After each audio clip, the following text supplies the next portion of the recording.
استئثار القلة من الناس بالقرار. الأمة كلها مهمشة لا قيمة لها، وهذه القلة ربما تكون تعد على أصابع اليد الواحدة هي التي تقرر، والناس دائما في حالة انتظار. تقول هذه القلة يمين، الناس يمشون يمين، شمال يمشون شمال،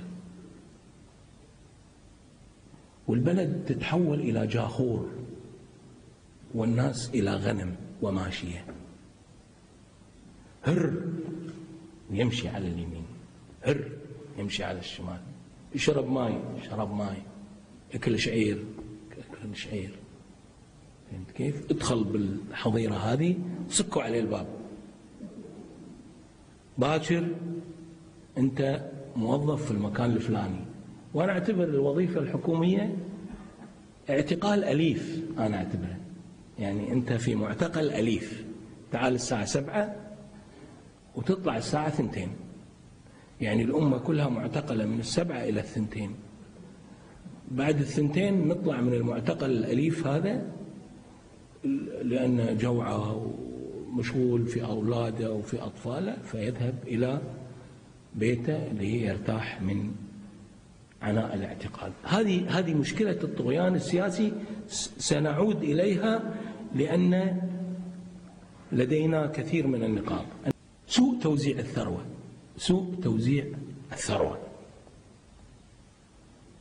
في ناس عندهم أموال لا يعرفون ماذا يفعلون بها، وفي ناس بالكاد يحصلون على السعرات الحرارية المطلوبة لاستمرار الحياة. في ناس شغلهم الشاغل كيف يزيلون الشحم المتكدس عليهم، صح ولا لا؟ شغلهم الشاغل، الرجيم ويتصل وما أدري شنو وكذا، خاف بطنه ما خاف بطنه، دماغه خاف ما دماغه خاف، قصة كبيرة عريضة شلون يخف.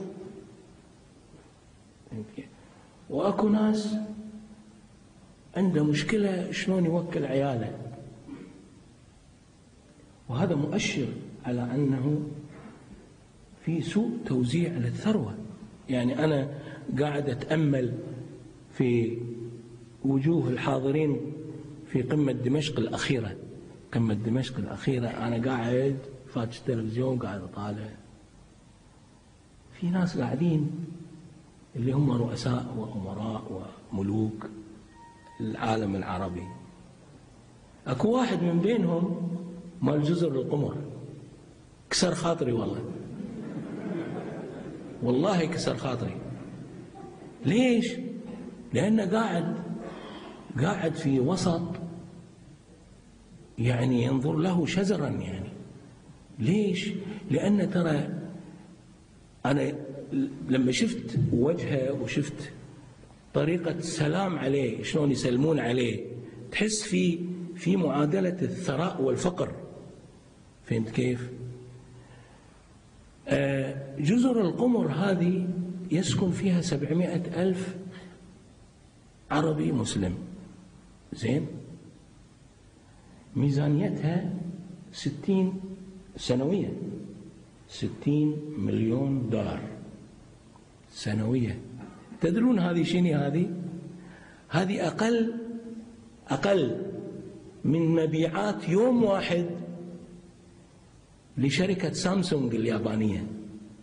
أقل، يعني شركة سامسونج اللي تبيع تلفزيونات وثلاجات تبيع في اليوم أكثر من 60 مليون. فتخيل دولة عربية حاضرة القمة العربية وقاعدة مع منو؟ وقاعدة مع عتاة مكة، يعني صح ولا لا؟ يعني شباعة ومطرفين وأرهقتهم الدنيا، يعني صح ولا لا؟ والنعمة أكلتهم. فهمت كيف؟ قاعد وياهم هالمسكين الفقير لا وبيتخذ قرارات بعد في انه التهدئة مع إسرائيل. أنت وين والتهدئة مع إسرائيل؟ أنت من زمان يعني مالك يعني إيش يعني قرر بأن وقع بعدين على ضرورة التهدئة ومبادرة السلام مع إسرائيل. يعني وضع مضحك يعني. فهمت كيف؟ سوء توزيع الثروة.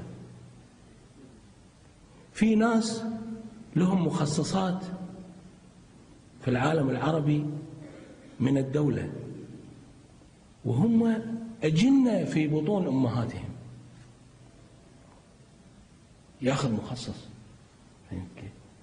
وفي ناس لازم يدرس ويتعب ويجيب الشهادة، وبعدين في لجان تحقق بصدقية شهادته ويسألك هل حقا أنت متخرج من كذا وكذا. فهمت كيف؟ سوء توزيع ثروة.